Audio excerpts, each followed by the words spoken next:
Сәлеметсіздер ме балалар? Бүгін 69-шы сабақты өтетін боламыз. Каналымызға міндетті түрде подписаться батырмасын басып, жазылып алыңыздар. Сіздер үшін пайдалы сабақтар шығып отырады. Табиғаттың таңғажайып құбылыстары. Зат есім.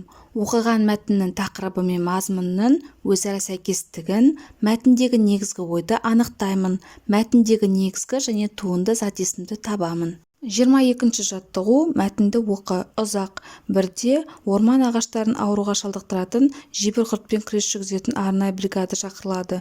Мұнда келген бригаданың адамдары орманда қаптап ұшып қонып жүрген ұзақтан басқа бірде-бір жұлдыз құртты көре алмай қайран қалады. Сөйтсе ұзақ келіп жұлдыз құртты тазартып қойған екен.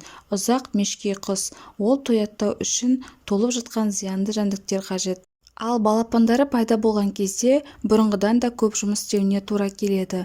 Ұзақ әдетте топтасып ағаш басына ұя салады. Зиянкес жәндіктерді жойып, табиғатқа қыруар пайда келтіреді. Рас, ұзақтардың кейде жаңа көктеп келе жатқан бидай, жүгері, күнбағыс өскіндерін жұлып жейтіні бар.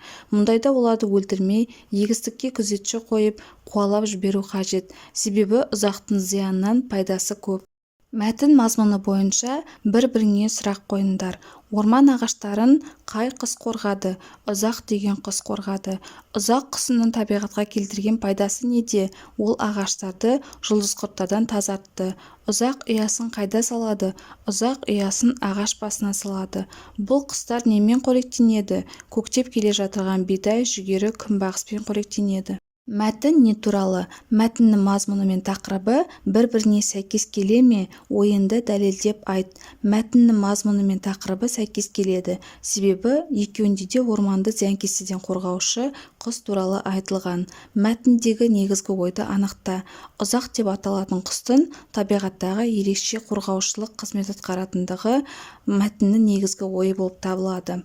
Мәтіннен зат есімдерді тауып, негізгі немесе туынды екенін айт. Зат есімдер орман, ағаштар, жұлдыз құрт, бригада, жәндіктер, ұя, бидай, жүгері, күнбағыс, егістік, күзетші. Туынды зат есім зиянкес, күзетші. 23-ші жаттығу жаңылтпашты жатқа жаз. Шын еңбекшіл өрмекші, өрмекші, шын өрнекші. Туынды зат есімдерді тауып, сөз құрамына талда. Туынды зат есімдер өрмекші, өрнекші сөздері. Түбірі өрмек, ші қосымша. Түбірі өрнек, ші қосымша. Зат есім құрамына қарай негізгі және туынды болып бөлінеді. Негізгі зат есім бөлшектеуге келмейтін түбір сөздер. Мысалы, өнер, жоба, қобыз, әке, нағашы, кітап, шаңырақ сөздерін айтсақ болады. Туынды зат есім дегеніміз жұрнақ жалғану арқылы жасалған зат есімдер. Мысалы, табыскер, оқымысты, оймақ, әнші, күйші, сиқыршы сөздерін мысалға келтірсек болады. 24-ші жаттығу 15-ші беттегі негізгі зат есімдерге ш, ш жинақтарын жалғау арқылы туынды зат есімдер жаса.